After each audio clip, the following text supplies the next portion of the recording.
As you become a more experienced collector, and especially after you have seen tons of coins, it's just common that your taste will start getting a bit more demanding. And as it gets more demanding, it's a natural progression that you might end up getting better coins, and the older pieces in your collection might start to look a bit out of place among nicer coins. And some of you might be thinking, well, duh, just spend more money on a more expensive coin. And well, it's not that simple. Yes, more money can buy you better coins, but if you're like me, you have a limited budget and you want to get the best numismatic bang for your buck. I have a couple of tips that should help you upgrade your coins without breaking the bank. I have recently found an upgrade for this coin. This is a Roman denarius of Emperor Hadrian, one of my very first denarius and what I'm actually quite fond of. But as I started getting better coins and particularly so expanding my set of the 5 good emperors, this piece ended up being in a condition that was inferior to the other coins of the set. So off I went to find a replacement. And here's the replacement. Definitely a superior coin. Not without its flaws, but probably a coin that will sit in my collection for a very long time and take the spot of Emperor Hadrian for some good years to come. As you can see, the bust, it's all there, it's so complete. There's some minimal wear to the beard, but overall, it's a very pleasant coin, particularly for myself since I really like coins with very good looking busts. The legends are also quite sharp, although one letter was left out due to a flame split, and there's this lovely golden hue, this lovely golden toning going on, which I hope the camera is able to capture, but just in case I'll leave a picture in as well. Yes, this was a more expensive coin than my last Hadrian, but it was not by much, and that's basically because, as I recommend everyone do, I did my homework, I researched the market, and I was looking for the best coin I was able to afford. So there are a couple of key points you should evaluate the coin you're wishing to upgrade over. So you get your previous coin, have a good look at it, and separately evaluate your coin for the state of conservation, so the grade, the engraving style, so literally the style of the coin, rarity and historical significance, and the physical characteristics of that coin itself. Understand that the more demanding you are in each one of these categories, the lesser the population of coins that will satisfy your wants, and the more expensive the final result should be. I know that what I'm saying might sound a bit like just a normal process of grading, and that has become more common nowadays, particularly so with third-party grading. I mean, you just sell your coin rated fine and you get a very fine. But I would invite you people to think of yourselves as an ancient coin collector. You just think of yourself as a personal museum curator.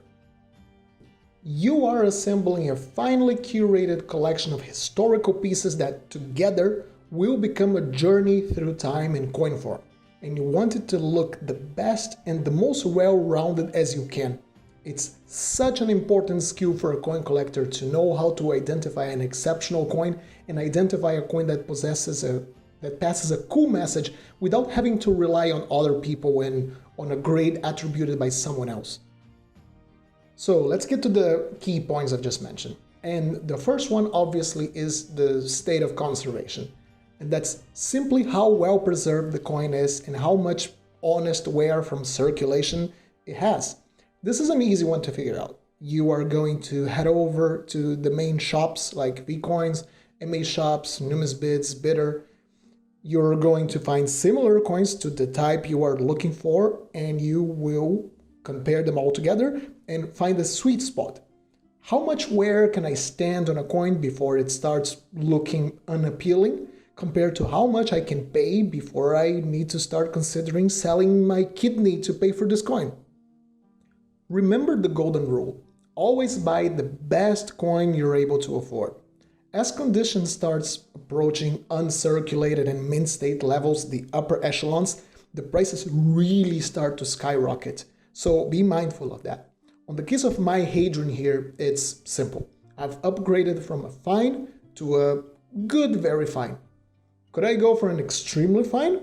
Maybe, but the steep increase in price did not justify the extra expenditure for me, but it might for you, so it's a personal case. We then get to the matter of engraving style, and that's what fascinates me the most about ancient coins. The dies that made these coins were handmade, which means the variety on styles and artistic quality, even among the same denomination, can get pretty crazy. Some types of coins show very little variation on their style. So for example, the very famous Athenian tetradrachma was struck for a long time, and along the centuries the design type changed. But since they were always struck in the same mint, there wasn't a whole lot of variation in style going on.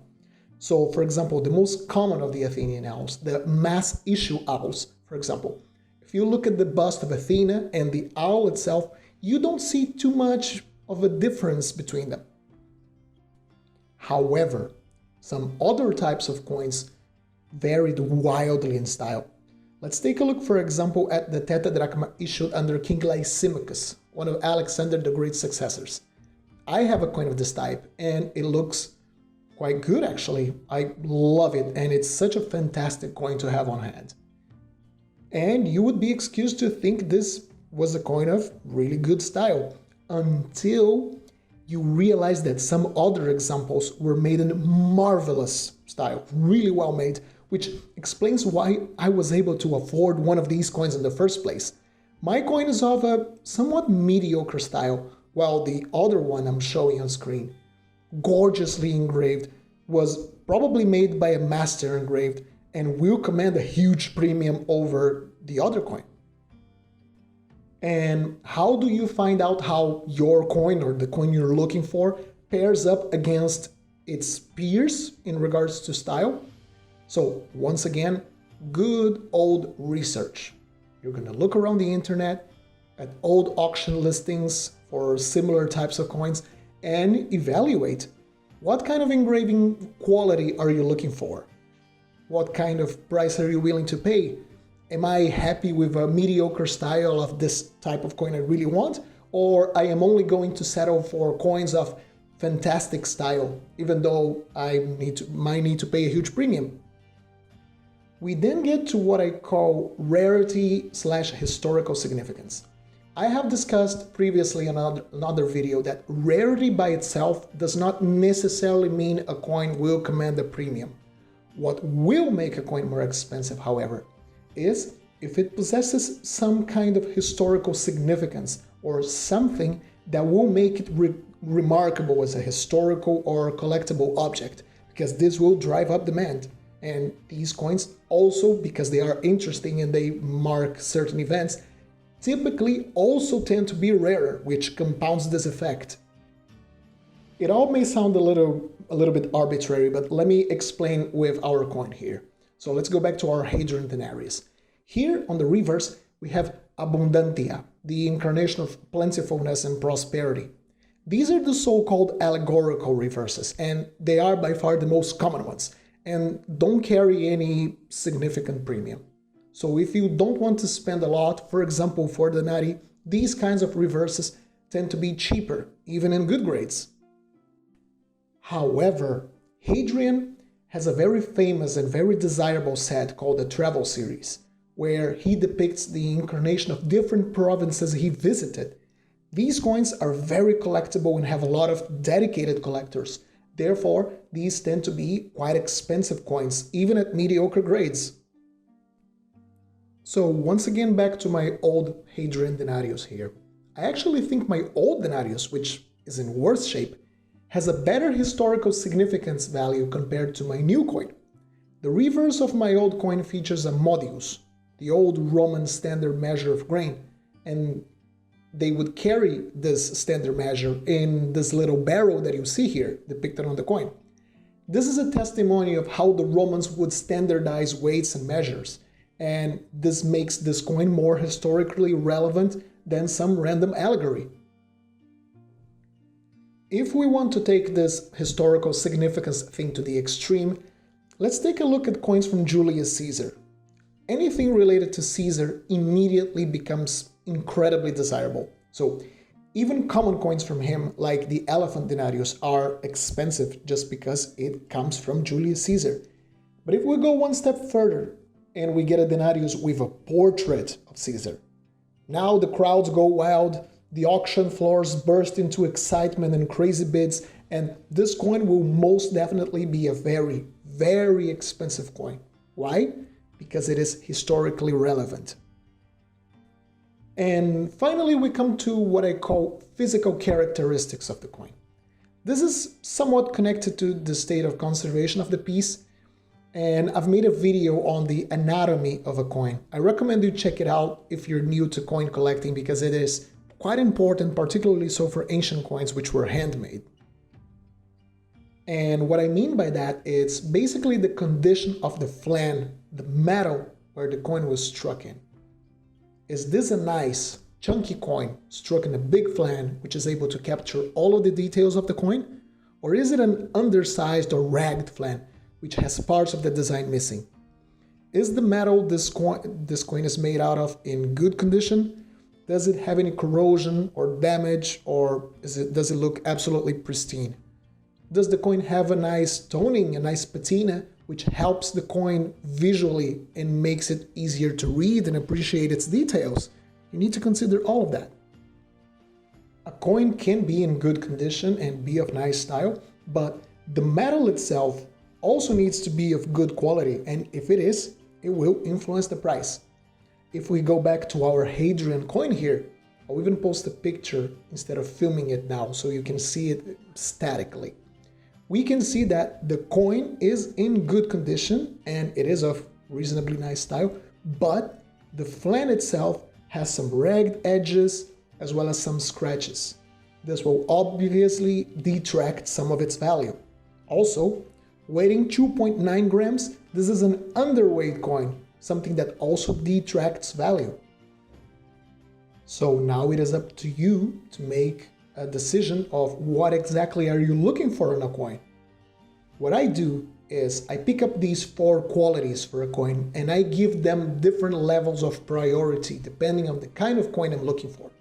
Ask yourself questions like, am I looking for a historically significant coin, even if I might only afford a mediocre coin quality-wise? Instead, would I rather have a very well-preserved coin, even if the reverse or the coin itself just shows a boring allegorical figure? How picky can I be with the budget I'm allowed? Should I save money for a coin I'll truly like? These kinds of questions will make sure you have a proper, well-curated collection of coins and not just an accumulation of coins. But hey, I want to hear from you people. Have you recently upgraded any of your coins? What do you look for when searching for an upgrade to your collection? Let us know in the comment section below. And if you like the video, please consider leaving a like and subscribing. So I hope you all have the best of luck in finding your new coins. Happy collecting, and I'll see you soon.